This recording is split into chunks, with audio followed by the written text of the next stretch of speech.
وَلَقَدْ يَسَّرْنَا الْقُرْآنَ لِلذِّكْرِ فَهَلْ مِن مُّدَّكِرٍ الحمد لله رب العالمين والصلاة والسلام على أشرف الأنبياء والمرسلين أما بعد فأعوذ بالله من الشيطان الرجيم من همزه ونفخه ونفثه بسم الله الرحمن الرحيم رب اشرح لي صدري ويسر لي أمري واحلل عقدة من لساني يفقه قولي اللهم انفعنا بما علمتنا وعلمنا ما ينفعنا وزدنا علما فبشر عبادي الذين يستمعون القول فيتبعون أحسنه أولئك الذين هداهم الله وأولئك هم أولو الألباب.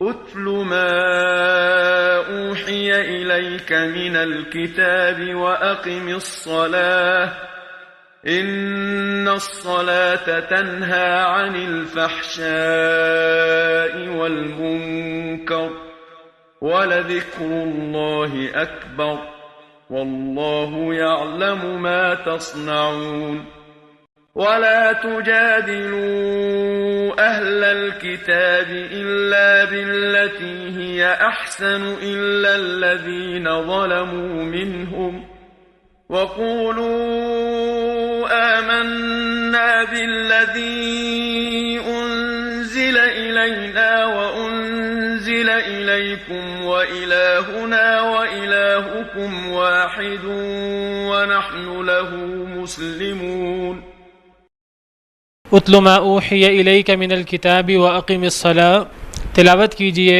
جو وحی کیا گیا آپ کی طرف من الکتاب، کتاب سے، جو آپ پر کتاب وحی کی گئی اس کی تلاوت کریں، اس پر عمل کریں۔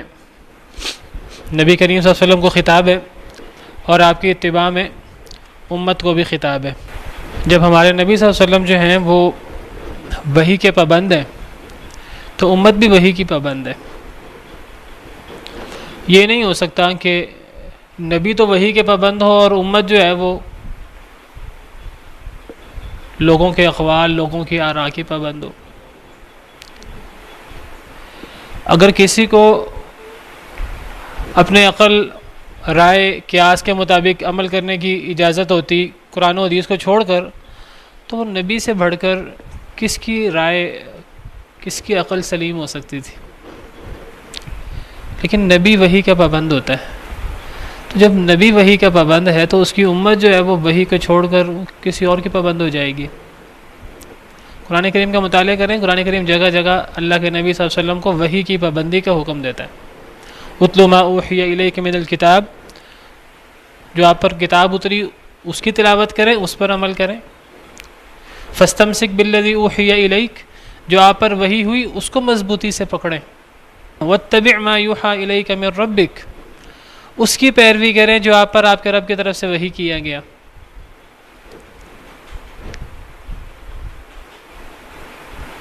تو جب نبی صلی اللہ علیہ وسلم وحی کے پابند ہیں تو امت جو ہے وہ وحی کی پابند کیوں نہیں ہے؟ قرآن میں تو یہاں تک آ گیا ان اتبع الا ما یوحی الی، نہیں ہوں میں مگر میں پیروی کرتا وحی کی، میں وحی کے علاوہ کسی کی پیروی نہیں کرتا۔ انی اخاف ان عصیت ربی عذاب یوم عظیم، مجھے تو ڈر ہے کہ اگر میں اپنے رب کی نافرمانی کروں بڑے دن کے عذاب کا، یعنی اگر میں اپنے رب کی نافرمانی کروں اور میں وحی کو چھوڑ دوں، میں قرآن و سنت کو چھوڑ کر کسی اور چیز کی پیروی کروں تو مجھے عذاب عظیم کا ڈر ہے۔ نبی کو تو ڈر ہے عذاب عظیم کا اگر وہ قرآن و سنت پر عمل نہ کرے، اور امت جو ہے وہ کتاب و سنت کو چھوڑ کر جو ہے وہ جس کے مرضی پیچھے چلے، وہ احبار و رہبان کے پیچھے چلے۔ تو اے نبی صلی اللہ علیہ وسلم، جو کچھ آپ پر وحی کیا گیا کتاب سے اس کو پڑھیں بھی، اس پر عمل بھی کریں۔ وَأَقِمِ الصَّلَاةَ، اور نماز قائم کریں۔ کتاب و سنت میں جو احکامات اترے ہیں اس پہ نماز جو ہے وہ عبادات میں سے سب سے اہم عبادت ہے، اہم ترین حکم ہے۔ اس کے بارے میں کل تفصیل سے بات ہو چکی ہے۔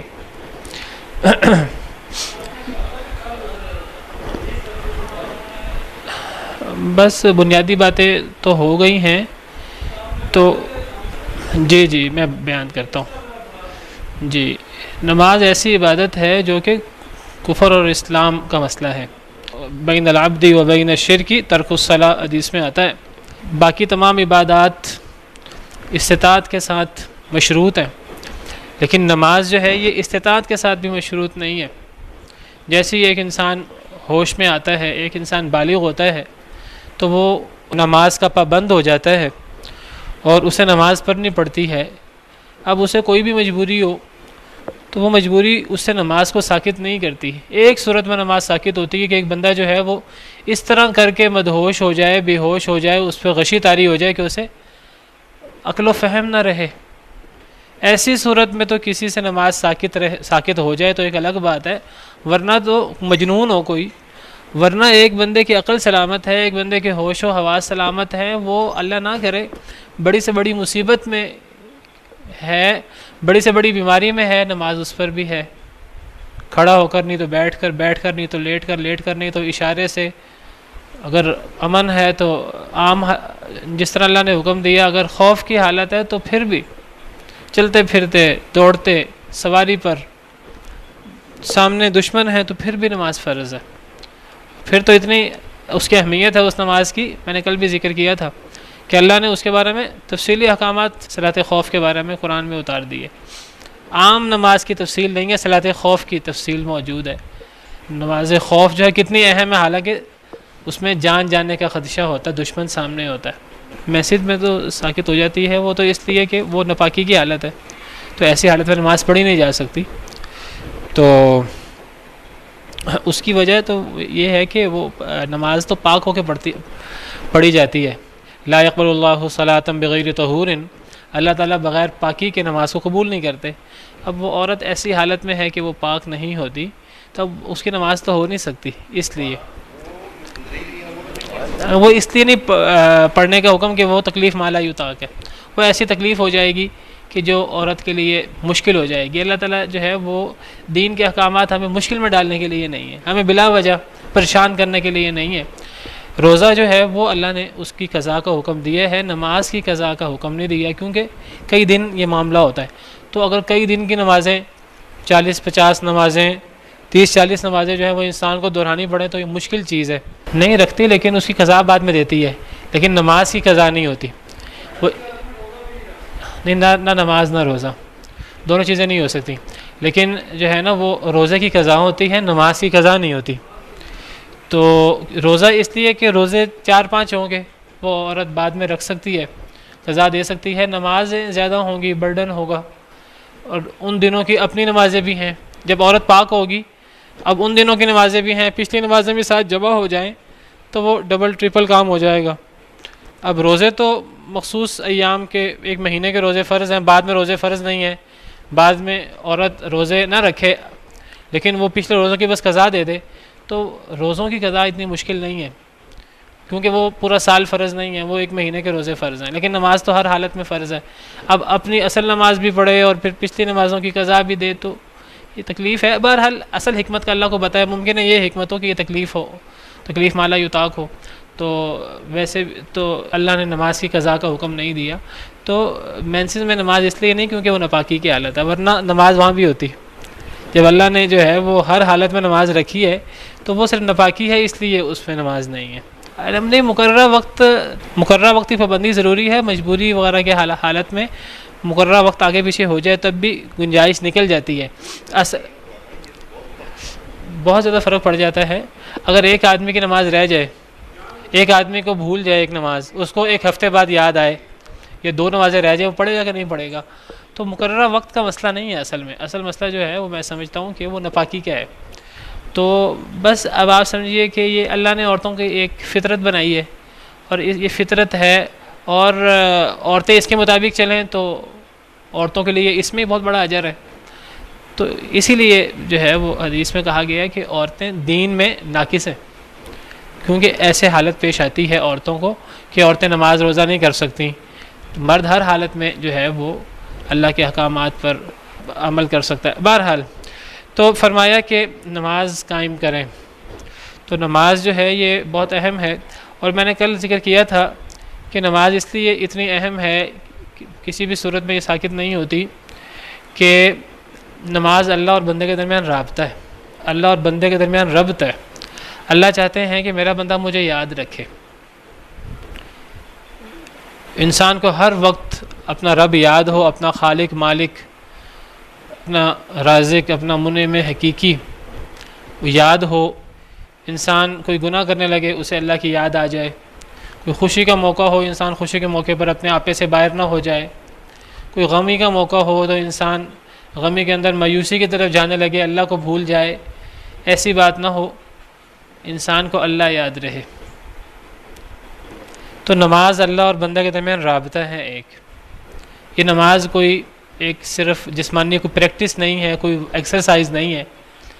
اگر یہ صرف جسمانی حد تک ہے، انسان جو ہے وہ کھڑا ہوتا ہے، رکوع کرتا ہے، پھر کھڑا ہوتا ہے، سجدہ کرتا ہے، لیکن اللہ کی یاد نہیں ہے، تو اللہ معاف کرے یہ نماز قبول بھی ہوتی کہ نہیں ہوتی. نماز کے اندر خشوع، خضوع، اخلاص، اللہ کا ڈر بہت ضروری ہے. سورہ مومنون کے شروع میں اللہ فرماتے ہیں قد افلح المؤمنون الذین هم فی صلاتهم خاشعون. مومن کامیاب ہو گئے جو اپنی نماز میں خشوع خضوع سے کام لیتے ہیں. دل ان کا اللہ کے ساتھ لگا ہوتا ہے، اعضاء ان کے وہ اللہ کے سامنے عاجز فرما بردار ہوتے ہیں. وقوموا للہ قانتین. خشوع خضوع کا مطلب ہے کہ انسان کے دل میں اللہ کا ڈر بھی ہو، اللہ کا خوف بھی ہو، اللہ کی یاد بھی ہو، اور انسان کے اعضاء بھی پرسکون ہو، انسان ادھر ادھر متوجہ نہ ہو. انسان کے دل میں بھی اللہ کی یاد، اللہ کا ڈر ہو، انسان اللہ کے لیے نماز پڑھ رہا ہو، اور انسان کے اعضاء پہ بھی خشوع خضوع طاری ہو. ہاں، انسان داڑھی کھجا رہا ہے، خارش انسان کو خارش بہت زیادہ ہو رہی ہے، اونگ آ رہی ہے، جمائیاں آ رہی ہیں، انسان کو دیگر چیزیں یاد آ رہی ہیں، کبھی اس پاؤں پہ کبھی اس پاؤں پہ، سستی، کاہلی، اللہ معاف کرے. تو یہ سب چیزیں خشوع خضوع کے منافی ہیں. تو نماز جو ہے یہ اللہ کے ساتھ ایک ربط ہے، اور اللہ چاہتے ہیں کہ ایک میرے مومن بندے کا میرے ساتھ ہر حالت میں ربط رہے. اللہ نے تو نمازیں دن میں 50 رکھی تھیں، وہ تو بعد میں 5 کر کے اجر 50 کا رہنے دیا کہ انسان جو ہے وہ ہر حالت میں اللہ کے ساتھ رابطے میں رہے. تو یہ اللہ کے ساتھ ربط کی اور اللہ کی یاد کی اتنی اہمیت ہے. تو یہ نماز جیسے میں ذکر کر رہا ہوں کہ اس کا اصل تعلق ہے اللہ کی یاد کے ساتھ. اس لیے کل بھی میں نے ذکر کیا تھا، اللہ نے حضرت موسیٰ علیہ السلام کو حکم دیا تھا کہ وَأَقِمِ الصَّلَاةَ لِذِكْرِي، کہ اے موسیٰ میری یاد کے لیے نماز قائم کریں. نماز ہوتی اللہ کی یاد کے لیے. نماز سے انسان کو اللہ یاد آ جاتے ہیں، اور انسان کی پھر روٹین کی اصلاح ہوتی ہے، انسان کی غلطیوں کی اصلاح ہوتی ہے. انسان نسیان سے ہے، خطاؤں کا پتلا ہے، لیکن جب ایک انسان دن میں کم از کم 5 دفعہ جو ہے وہ اللہ کے حضور، اللہ کے دربار میں کھڑا ہوتا ہے، اللہ کو یاد کرتا ہے، تو پھر یہ چیز آٹومیٹک انسان کی زندگی کی اصلاح کر دیتی ہے. اسی لیے فرمایا ان الصلاۃ تنہی عن الفحشاء والمنکر، بے شک نماز روکتی ہے بے حیائی سے بھی اور منکر سے بھی. بے حیائی تو بے حیائی، فحاشی، زنا اور اس کے متعلقات، اور منکر کے اندر ہر چھوٹا بڑا گناہ آ جاتا ہے، بڑے سے بڑا گناہ بھی اور چھوٹا گناہ بھی، ہر چھوٹا بڑا گناہ. تو نماز انسان کو بے حیائی سے بھی روکتی ہے اور منکر سے بھی روکتی ہے، کیونکہ نماز کے اندر اللہ کی یاد ہوتی ہے. اور جب نماز اللہ کی یاد کے ساتھ پڑھی جائے، اللہ اور بندے کا رابطہ ہو جائے، یہ آپ سمجھیے ہماری زندگی کا مقصود ہے. اور جس بندے کا اللہ کے ساتھ رابطہ نہیں ہے، پھر آپ سمجھیے کہ وہ بندہ اب زندگی اپنے مقصد کے مطابق نہیں گزار رہا. تو نماز جو ہے بے حیائی سے بھی روکتی ہے اور منکر سے بھی روکتی ہے. جو لوگ صحیح طریقے سے نماز پڑھتے ہیں تو وہ پھر آہستہ آہستہ ہر گناہ سے دور ہو جاتے ہیں. کبھی ان سے بشری تقاضے کے تحت وقتی طور پہ جہالت سے غلطی ہو بھی جائے تو نماز جو ہے وہ ان کو توجہ دلاتی ہے کہ وہ اللہ سے اس کی توبہ کر لیں. کئی دفعہ تو عام چھوٹے موٹے گناہ ہوں تو توبہ کے بغیر بھی معاف ہو جاتے ہیں. ان الصلاۃ تنہی ان الحسنات یذہبن السیئات، نیکیاں برائیوں کو ویسے ہی لے جاتی ہیں. ایک صحابی نبی کریم صلی اللہ علیہ وسلم کی خدمت میں حاضر ہوئے، عرض کرنے لگے کہ مجھے پاک کریں، مجھ سے غلطی ہو گئی ہے، مجھ سے کوتاہی ہوئی ہے. آپ نے نہیں پوچھا کہ کیا غلطی ہوئی ہے، آپ خاموش رہے، نماز پڑھائی صحابہ کرام کو، انہوں نے بھی نماز پڑھی، ان صحابی نے بھی. تو نماز کے بعد آپ نے پوچھا کہاں ہے میرا صحابی جو کہہ رہا تھا مجھے پاک کریں؟ تو وہ صحابی نے عرض کیا میں ہوں. تو آپ نے پوچھا کہ کیا تم نے نماز پڑھی ہمارے ساتھ؟ جی میں نے نماز پڑھی ہے۔ تو فرمایا کہ جو تم کہہ رہے تھے کہ مجھے پاک کریں، مجھ سے غلطی ہوئی ہے، جاؤ اللہ نے تمہارا گناہ معاف کر دی ہے۔ تو یہ نماز جو ہے وہ انسان کے گناہ بھی معاف کرواتی ہے، گناہ بھی ختم ہوتے ہیں، اور انسان کے دل میں جو گناہوں کے بارے میں جو شیطان کے اثرات اور شیطان کے وسوسے اور یہ چیزیں ہوتی ہیں، تو نماز جو ہے وہ آئندہ ہونے والے گناہوں کو بھی روکتی ہے۔ اللہ کی یاد انسان کے دل کے اندر آتی ہے، اور اللہ کی یاد انسان کے دل کے اندر آنے سے جو ہے وہ انسان پھر جو ہے وہ دیدہ دلیری سے اور اس طرح انسان جو ہے وہ گناہ نہیں کر سکتا۔ لیکن یہ کون سی نماز ہے؟ یہ وہ نماز ہے جو خشوع خضوع کے ساتھ ہوگی، جس میں اللہ کے ساتھ رابطہ ہوگا۔ یہ وہ ایک ویسے صرف اٹھک بیٹھک والی نماز مراد نہیں ہے، وہ اللہ معاف کرے جس کو منافقوں کی نماز کہا گیا ہے، ٹھونگے مارے کچھ اور وہ نماز ہو گئی، جو وقت کی پابندی نہیں ہے، جیسے وقت نکلنے لگتا ہے تو ہم اٹھ کے نماز پڑھنا شروع کر دیں اور جلدی جلدی نماز پڑھیں اور صرف ایک رسم پوری کریں۔ ایسی نماز جو ہے وہ ہمیں بے حیائی اور گناہوں سے نہیں روکتی۔ ایسی نماز جس کے اندر نہ رکوع کا کوئی پورا دھیان ہے، نہ سجدے کا پورا دھیان ہے، نہ اللہ کی یاد ہے، ایسی نماز تو نماز ہی نہیں ہوتی۔ نبی کریم صلی اللہ علیہ وسلم کے پاس ایک صحابی موجود تھے، انہوں نے نماز پڑھی آپ کے سامنے اور آ کر آپ کو سلام کیا۔ آپ نے فرمایا کہ جاؤ جا کر دوبارہ نماز پڑھو، تم نے نماز نہیں پڑھی۔ ان صحابی نے جا کر جو ہے وہ دوبارہ وضو کیا، دوبارہ نماز پڑھی، پھر آپ کے خدمت میں آئے تو آپ نے فرمایا جاؤ جا کر دوبارہ نماز پڑھو، تم نے نماز نہیں پڑھی۔ 3 دفعہ ایسا ہوا۔ تو ان صحابی نے تیسری دفعہ عرض کیا کہ پھر مجھے بتا دیں کہ کیا مجھے کرنا ہے، مجھے میری غلطی کا نہیں پتہ۔ دیکھیے صحابہ کرام کتنے مؤدب تھے، وہ پہلی 3 دفعہ پوچھا ہی نہیں ان صحابی نے کہ میری کیا غلطی ہے۔ آپ نے حکم دیا جاؤ تو جا کر بغیر پوچھے دوبارہ نماز شروع کر دی۔ تو 3 دفعہ جو ہے وہ نماز پڑھی تو آپ نے فرمایا نماز نہیں ہوئی۔ تو تیسری دفعہ پھر پوچھا کہ مجھے تو اسی طرح نماز آتی ہے، مجھے بتا دیجیے میری کیا غلطی ہے۔ تو آپ نے فرمایا کہ تم نماز پڑھتے تھے، تمہارا نماز کے اندر نہ رکوع پورا نہ سجدہ پورا، تو جب نماز پڑھو تو نماز جو ہے وہ اس طرح کر کے نماز کے اندر یہ اذکار ہیں اور یہ نماز کے ارکان ہیں، اور ان ارکان کے اندر تعدیل ارکان کتنا ضروری ہے کہ ہر عضو اپنی جگہ آ جائے، پھر اگلا کام شروع کرو۔ تو یہ سب چیزیں ہوتی ہیں، اللہ کی یاد ہوتی ہے، اللہ کے ساتھ ربط ہوتا ہے، خشوع خضوع ہوتا ہے، تو پھر نماز قبول ہوتی ہے۔ اور پھر نماز کے یہ اثرات ہوتے ہیں کہ نماز پھر انسان کو بے حیائی اور منکر سے روکتی ہے۔ فرمایا وَلَا ذِكْرُ اللَّهِ اکبر، اور البتہ اللہ کا ذکر تو وہ اس سے بھی بڑا ہے، اللہ کی یاد تو اس سے بھی بڑی ہے۔ کیا مطلب؟ یعنی مطلب یہ ہے کہ جس طرح نماز روکتی ہے بے حیائی اور منکر سے، اللہ کا ذکر تو اس سے بھی بڑھ کر انسان کو بے حیائی اور منکر سے روکتا ہے۔ اللہ کا ذکر تو بہت بڑی چیز ہے۔ اللہ کا ذکر تو ایسی چیز ہے کہ جب ایک انسان جو ہے وہ اللہ کا ذکر کرتا ہے تو پھر اللہ تعالیٰ انسان کا ذکر کرتے ہیں، اللہ تعالیٰ انسان کو یاد کرتے ہیں۔ فَاذْكُرُونِي أَذْكُرْكُمْ، ذکر کی اعمال کے مقابلے میں کیا اہمیت ہے؟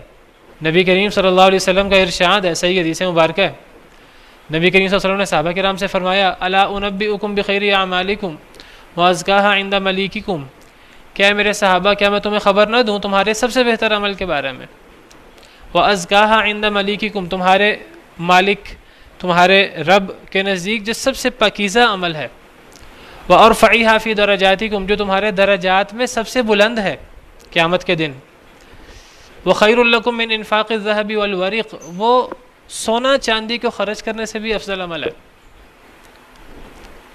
یعنی وہ بہترین عمل ہے، اللہ کے نزدیک سب سے پاکیزہ ہے، تمہارے درجات میں سب سے بلند ہے، صدقے سے بہتر ہے۔ صدقہ کتنا افضل عمل ہے، اور صدقہ بھی کون سا؟ جو سونا چاندی کا صدقہ ہو، جو بہت زیادہ صدقہ ہو، اس سے بھی وہ عمل افضل ہے۔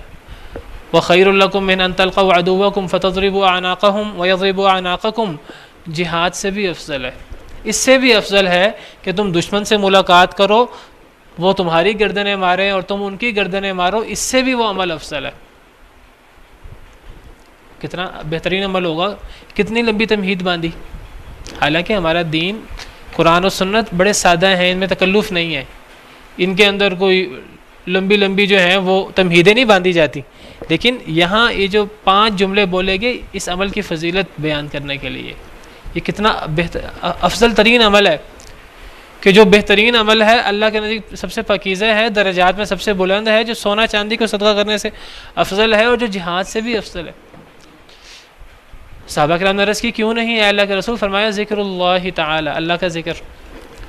تو اللہ کا ذکر جو ہے وہ تو اس سے بھی زیادہ جو ہے وہ بے حیائی اور منکر سے روکتا ہے۔ جب اللہ کی یاد انسان کے دل میں ہو، انسان کیسے گناہ کرے، اور اگر غلطی ہو جائے بشری تقاضے کے تحت انسان سے کیسے رہا جائے۔ ہاں جب اللہ کی یاد ختم ہو جائے اللہ معاف کرے، جب اللہ کی یاد ختم ہوتی ہے صرف اللہ کی یاد ختم نہیں ہوتی، پھر اس کا وبال کیا پڑتا ہے کہ پھر اللہ انسان کو بھلاتے ہیں، پھر اللہ انسان کو بھول جاتے ہیں۔ نسوا اللہ فنسیہم، جب لوگ اللہ کو بھولتے ہیں تو پھر اللہ انہیں بھول جاتے ہیں، اور جب اللہ بھول جائے اپنے بندے کو تو پھر پیچھے کیا رہ جاتا ہے؟ کچھ بھی نہیں۔ پھر صرف اللہ نہیں بھولتے انسان کو، پھر اللہ انسان کو انسان کا فائدہ اور انسان کی ذات، انسان کا فلاح اور اخروی جو اچھا مقام ہے، یہ سب چیزیں اللہ انسان کو بھلا دیتے ہیں۔ فَأَنسَاهُمْ أَنفُسَهُمْ قرآن کریم میں ہے، جب لوگ اللہ کو بھول جاتے ہیں تو پھر اللہ انہیں ان کی جانیں بھلا دیتے ہیں۔ انسان کی زندگی کا مقصد آپ سمجھیے کہ انسان جو ہے وہ اپنے رب کو یاد رکھے۔ تو اللہ کا ذکر تو اس سے بھی بڑی چیز ہے، وہ تو اس سے بھی زیادہ انسان کو بے حیائی اور منکر سے روکتا ہے، نماز سے بھی زیادہ۔ یا اصل میں نماز سے مقابلہ ہے ہی نہیں اللہ کے ذکر کا، کیونکہ نماز خود اللہ کا ذکر ہے، نماز خود ساری کی ساری اللہ کا ذکر ہے۔ اس کا مفہوم یہ بھی ہو سکتا ہے واللہ عالم کہ نماز انسان کو بے حیائی اور منکر سے روکتی ہے، اور اللہ کا ذکر وہ انسان کو زیادہ بے حیائی اور منکر سے روکتا ہے، گویا کہ وہ نماز انسان کو بے حیائی اور منکر سے روکے گی جس میں اللہ کا ذکر ہوگا۔ اللہ کے ذکر والی نماز تو انسان کو بے حیائی اور منکر سے روکے گی، جس نماز میں اللہ کا ذکر نہیں ہوگا تو وہ انسان کو بے حیائی اور منکر سے نہیں روکے گی۔ ہم میں سے کئی لوگ نماز پڑھتے ہیں، اللہ معاف کرے، لیکن ہم گناہ کرتے رہتے ہیں، بڑے بڑے گناہ میں ملوث ہوتے ہیں۔ ہماری نمازوں کے اندر وہ خشوع خضوع، وہ اللہ کا ذکر اور وہ اللہ کی یاد نہیں ہے، جس اللہ کی یاد کے لیے اللہ نے نماز کا حکم دیا۔ جی آپ کو سوال کرنے لگے تھے۔ اصل میں جو ذکر ہوتا ہے، ذکر کی بھی کئی قسمیں ہیں۔ ایک ذکر خاص ہوتا ہے، کچھ مخصوص تسبیحات کے ساتھ، تحمید کے ساتھ، لا الہ الا اللہ وغیرہ ان کے ساتھ ذکر کیا جائے۔ ایک ذکر عام بھی ہوتا ہے۔ نماز ذکر عام سے مراد کیا ہے؟ انسان اللہ کے کسی بھی حکم پر عمل کرے وہ بھی ذکر میں شامل ہے۔ جب ایک انسان اللہ کے کسی حکم پر عمل کرتا ہے تو وہ کیوں اللہ کے اس حکم پر عمل کرتا ہے؟ اسے یاد ہے کہ میرا رب ہے جس نے مجھے یہ حکم دیا، میں اس رب کے حکم پر یہ عمل کر رہا ہوں۔ وہ رب کو یاد کرتا ہے تو وہ اس حکم پہ عمل کرتا ہے۔ جس کو اللہ یاد نہ ہو تو اللہ کی باتیں بھی نہیں مانتا۔ تو اللہ کا ہر حکم ماننا، وہ عبادت ہو، معاملات ہوں، انسان اللہ کے اوامر و نواہی پر عمل کرے، وہ ایک لحاظ سے وہ بھی ذکر ہے، وہ ذکر عام ہے۔ اور ذکر جو ہے یہ تسبیح و تحمید کے ساتھ یہ ذکر خاص ہے۔ نماز کے اندر تو ذکر عام اور ذکر خاص دونوں موجود ہیں۔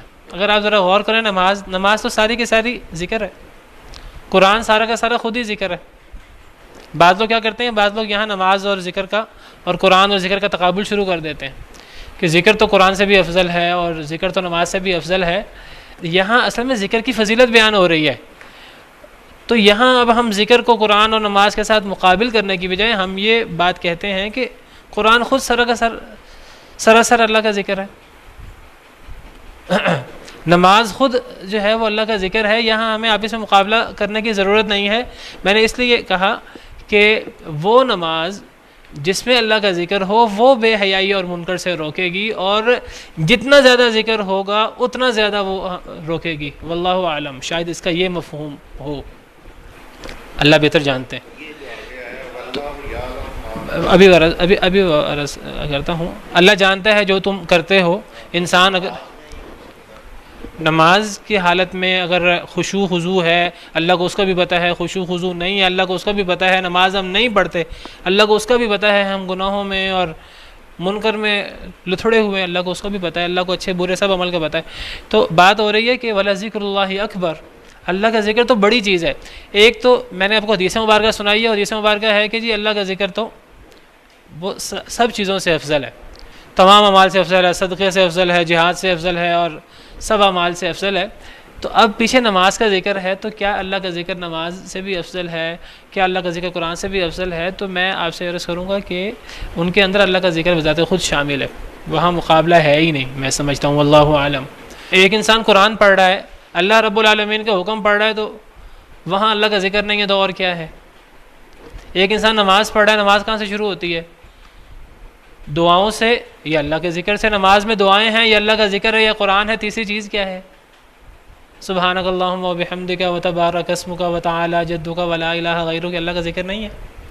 اللہم باعد بینی و بین خطایا، اللہ سے دعا جو ہے وہ ایک انسان اللہ سے رابطہ کر لے، دل اس کا اللہ کے ساتھ جڑ جائے، تو اللہ کا ذکر نہیں ہے تو پھر کس کا ذکر ہے یہ؟ دعا سے بڑھ کر کیا ذکر ہو سکتا ہے؟ دعا سے بڑھ کر کیا عبادت ہو سکتی ہے؟ سورہ فاتحہ قرآن ہے، اس سے بڑھ کر اللہ کا ذکر کیا ہوگا؟ اللہ کی یاد کیا ہوگی؟ الحمدللہ رب العالمین الرحمن الرحیم مالک یوم الدین. اس کے بعد کوئی صورت میں لائیں قرآن کریم کی، رکوع میں جائیں سبحان ربی العظیم، اللہ کا ذکر نہیں ہے. آپ کھڑے ہوں تو ربنا ولک الحمد حمدا کثیرا طیبا مبارکا فی، یہ اللہ کا ذکر نہیں ہے. سجدے میں جائیں اللہ کا ذکر، اٹھیں تو یہ پورا اللہ کا ذکر ہی تو ہے، اور کیا ہے؟ تو یہاں آپ اسے مقابلہ کرنا، میں سمجھتا ہوں مقابلہ کرنے کی ضرورت نہیں ہے، تکلف ہے ویسے ہی. تو جتنا زیادہ خشوع ہوگا اتنا زیادہ فائدہ مند ہوگا، اور جتنا کم خشوع ہوتا جائے گا، جتنا ذکر ختم ہوتا جائے گا، جتنی جو ہے وہ صرف ایک ایکسرسائز رہ جائے گی، تو اتنا آپ سمجھیے کہ وہ اثر کم ہوگا. ایسی نماز بھی ہوتی ہے کہ وہ نماز انسان کو فائدہ دینے کی بجائے نقصان دیتی ہے. انسان کے نامہ اعمال میں کسی نیک عمل کی بجائے اللہ معاف کرے گناہ لکھا جاتا ہے. ایسے لوگ بھی ہیں جن کی نماز قبول نہیں ہوتی، نماز ان کے منہ پہ مار دی جاتی ہے. ایسے لوگ بھی ہیں، کسی کی آدھی نماز قبول ہوتی ہے، کسی کے چوتھا حصہ، کسی کی 10واں حصہ، کسی کا کتنا حصہ، اور کسی کے ویسے منہ پہ مار دی جاتی ہے. ایسی نمازیں بھی ہیں. تو یہ خشوع خضوع اور ذکر اور سنت کے مطابق نماز ہے کہ نہیں، نماز کے آداب اور نماز کے شروط سنن واجبات یہ چیزیں پوری ہیں کہ نہیں، تو یہ ان سب چیزوں کے ساتھ نماز ہوگی. جتنا ذکر ہوگا، جتنا خشوع خضوع ہوگا، اتنا نماز ہمیں گناہوں سے دور رکھے گی، اپنے رب سے نزدیک رکھے گی. تو بہرحال میں سمجھتا ہوں کہ نماز جو ہے یہ اللہ کے ساتھ ایک رابطہ ہے. تو نماز تو اللہ نے کسی صورت میں معاف نہیں رکھی، اس لیے سوائے ایسی صورت کے جس میں کوئی انسان ناپاک ہو، یا ایک انسان جو ہے وہ ایسی حالت میں ہے کہ جس میں انسان جو ہے وہ اپنے ہوش میں ہی نہیں ہے. اب ہوش میں نہیں ہے تو تکلیف مالا یطاق ہے، ورنہ انسان نے نماز پڑھنی ہے وہ اب اشارے سے پڑھنی ہے، یا اس انسان نے جیسے بھی پڑھنی ہے. انسان جو ہے وہ ہل نہ سکے لیکن اس کا دل اللہ کے ساتھ جڑا ہونا چاہیے. نماز کے اندر بہت زیادہ ذکر ہے، نماز ذکر ہی ذکر ہے، اور کیا ہے ساری کے ساری. یہ جو آیت قرآن کی بڑی اہم ہے، بار بار میں آپ کے سامنے آیت رکھ رہا ہوں، وَأَقِمِ الصَّلَاةَ لِذِكْرِي، میری ذکر کے لیے، میری یاد کے لیے نماز قائم کریں. اس سے بڑھ کر کیا چیز ہے؟ جی یہ تو ہمارے پاکستانی قانون میں ہے، اور پاکستانی قانون کہتے تو ہیں کہ جی کتاب و سنت کے مطابق ہے، اور کتاب و سنت کے خلاف کوئی قانون نہیں بنایا جائے گا. تو دین کے اندر تو کوئی ایسی بات نہیں ہے کہ 18 سال کا بچہ ہو تو بالغ ہوگا. دین تو وہ کہتا ہے کہ کوئی بچہ جو ہے وہ اگر اس کو داڑھی مونچھ وغیرہ آ جائے، اگر احتلام ہو جائے، اور اگر ایسی کوئی چیز نہ ہو تو وہ پھر 15 سال کا ہو جائے. 15 سال کی عمر میں اسے بالغ تصور کرتے ہیں. تو ذکر خاص جو ہے، دیکھیے ذکر عام ہے یا خاص؟ ذکر وہ ہے جس کا اللہ نے حکم دیا. اللہ نے بتایا اس طرح مجھے یاد کرو تو میں تمہیں یاد کروں گا، میرا ذکر کرو میں خوش ہوں گا. تو جو طریقہ ذکر کا اللہ بتائیں گے وہ اس طریقے سے ذکر کریں گے. ذکر کے الفاظ وہ ہوں گے جو اللہ نے بتائے، یا ذکر کا طریقہ وہ ہوگا جو اللہ نے بتایا، ذکر کا وقت وہ ہوگا جو اللہ نے بتایا. تب پھر جو ہے نا وہ ذکر فائدہ مند ہوگا، اس کا ثواب ہوگا. میں آپ سے کہتا ہوں ایک بندہ جو ہے نا باتھ روم میں بیٹھا ہے اور وہ اللہ کا ذکر کرنا شروع کر دے، وہاں سبحان اللہ سبحان اللہ سبحان اللہ، یا وہ وہاں قرآن پڑھنا شروع کر دے، تو کیا اس کو وہاں ثواب ملے گا؟ ایک بندہ کہ جی نہیں باتھ روم میں کام نہ کرو، دوسرا بندہ کہ تم مجھے قرآن پڑھنے سے روک رہے ہو، مجھے اللہ کا ذکر کرنے سے روک رہے ہو.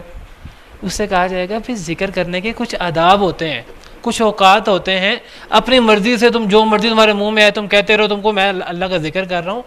اللہ نے جو ذکر کرنے کے اوقات رکھے ہیں، جو آداب رکھے ہیں، جو طریقہ کار رکھے ہیں، اس کے مطابق ذکر کرو تو ثواب ہوگا۔ ایک بندہ جو ہے نا اپنی طرف سے ایک ذکر گھڑ لے، وہ ذکر کرنا شروع کر دے، بھی ذکر وہ کریں جو اللہ نے ذکر کرنے کا حکم دیا۔ اللہ نے جو ذکر بتائے ہیں وہ کم ہے، ان کے اندر کوئی نقص ہے۔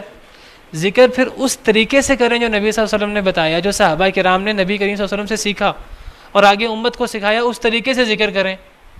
اب دل کو جاری کرنا شروع کر دیا جائے ہو کر کے، اور عجیب و غریب طریقے سے، اور چلے کاٹ کر، اور جو ہے وہ مراقبوں میں بیٹھ کر، اور کس طریقے سے، یہ ان میں سے کسی چیز سے بھی کوئی ہمیں اختلاف نہیں ہے، کوئی چڑ نہیں ہے۔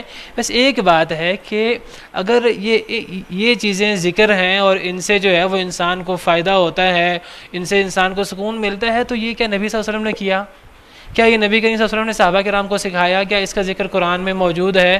کیا اس کا ذکر ہمارے جو خیر القرون ہے اس میں ملتا ہے؟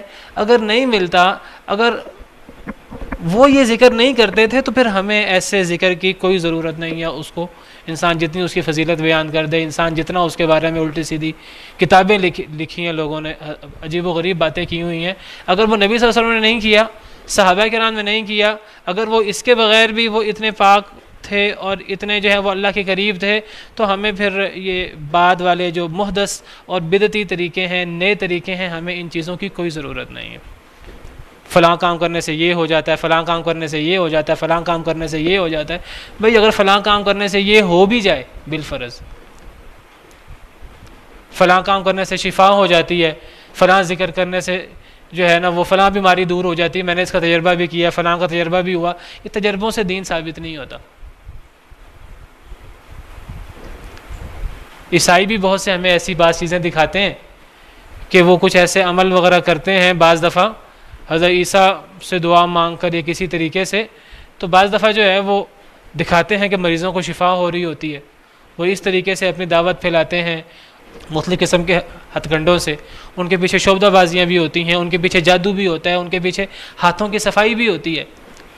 بعض دفعہ اللہ تعالیٰ گمراہ کرنے کے لیے انسان بعض دفعہ جو ہے نا وہ ایک مزار پہ جاتا ہے اور مزار پہ جا کے دعا مانگ کے آتا ہے، اور اولاد نہیں ہو رہی ہوتی، اس کی اولاد ہو جاتی ہے، انسان کہتا ہے دیکھو میں مزار پہ گیا تھا، اولاد ہو گئی تھی۔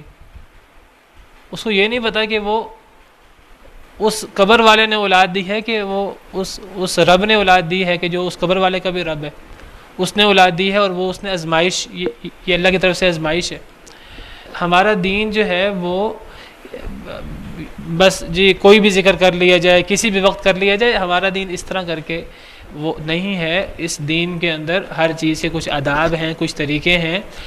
اخلاص ہوگا تو عمل قبول ہوگا، کوئی عمل نبی کریم صلی اللہ علیہ وسلم کی سنت کے مطابق ہوگا تو قبول ہوگا، نبی کریم صلی اللہ علیہ وسلم کے بتائے ہوئے الفاظ کے مطابق ہوگا، نبی کریم صلی اللہ علیہ وسلم کے بتائے ہوئے طریقہ کار کے مطابق ہوگا، نبی کریم صلی اللہ علیہ وسلم کے بتائے ہوئے وقت کے مطابق ہوگا، تو وہ عمل قابل قبول ہوگا، ورنہ قابل قبول نہیں ہوگا۔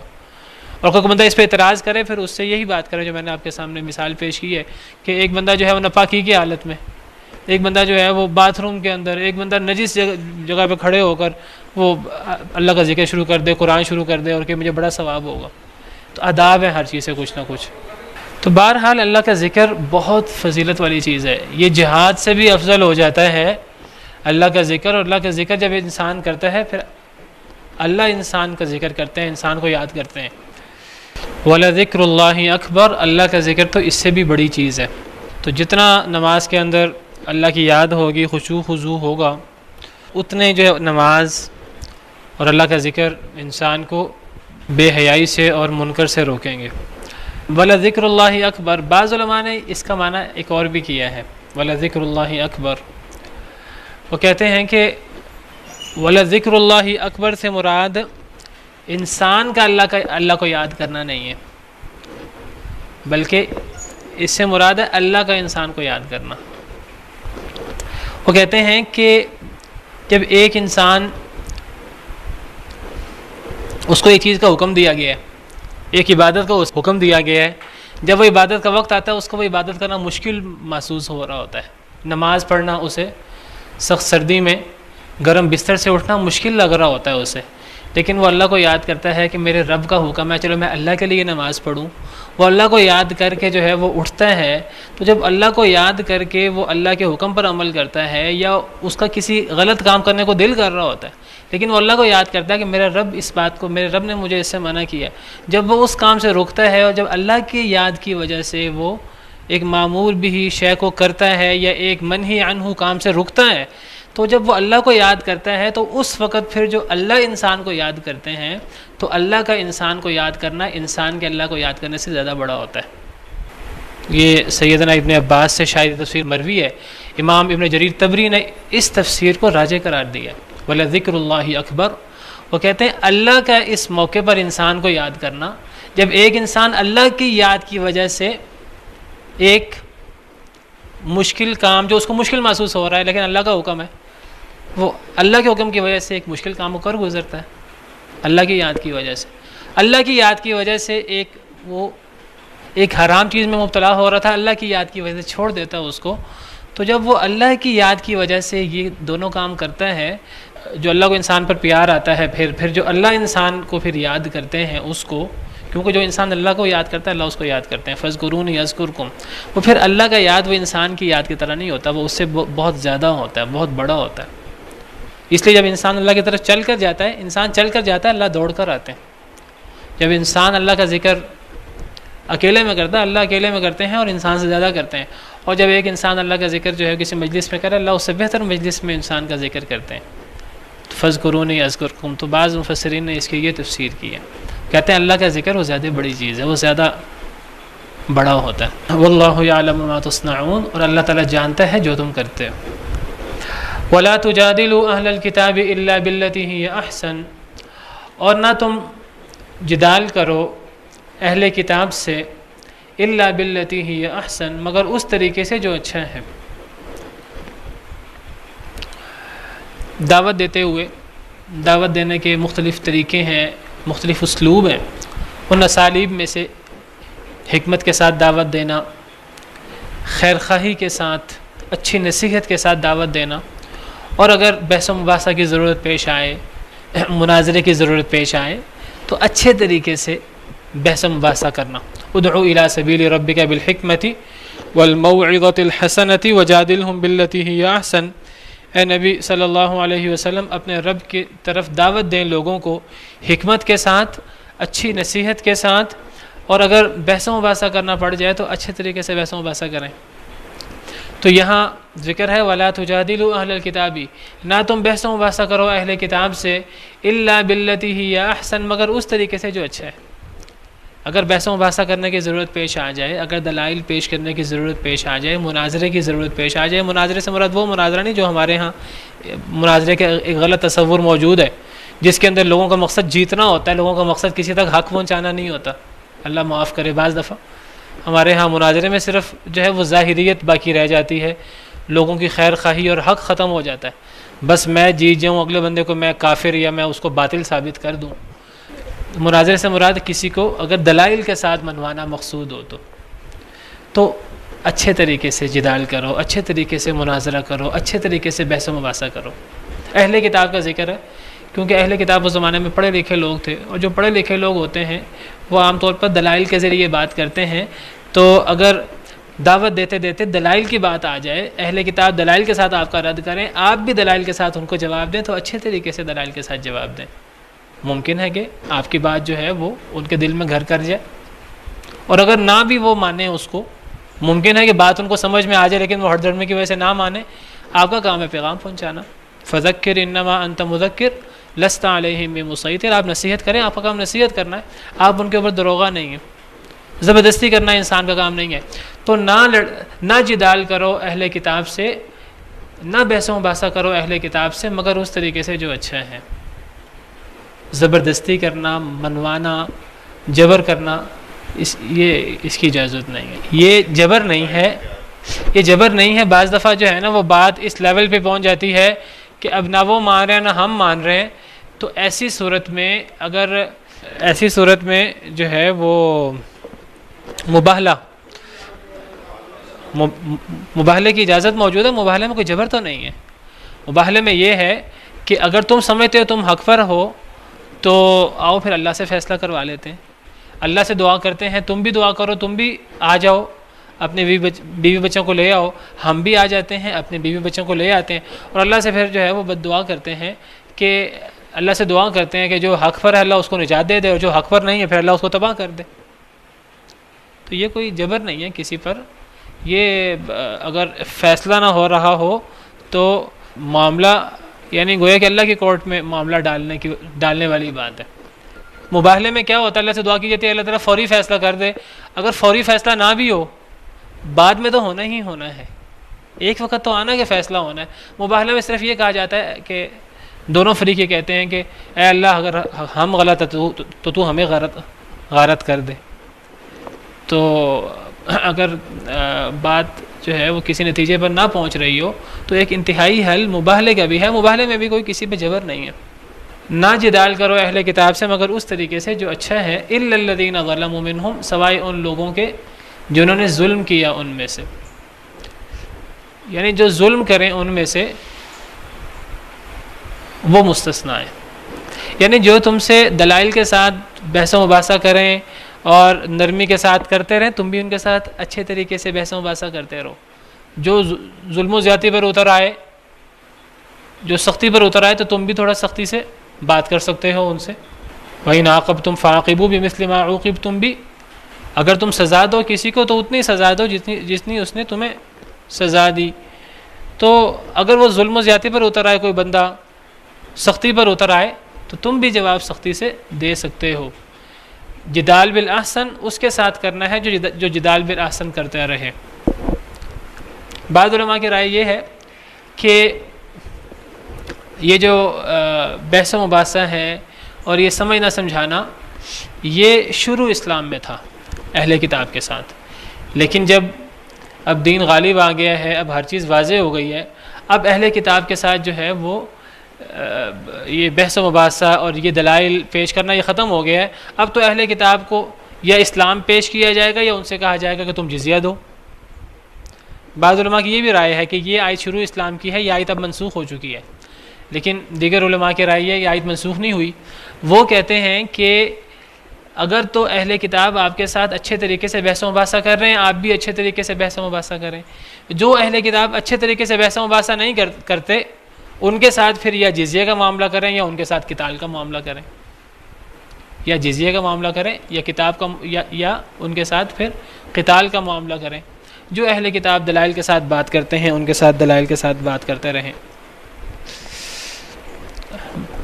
وَقُولُوا آمَنَّا بِالَّذِي أُنزِلَ إِلَيْنَا وَأُنزِلَ إِلَيْكُمْ، اور کہو ایمان لائے ہم اس چیز کے ساتھ جو ہم پر نازل کی گئی، یعنی قرآن کریم، احادیث مبارکہ، جو ہم پر وحی اتری، ہمارے نبی صلی اللہ علیہ وسلم پر وحی اتری، ہم اس پر ایمان لائے۔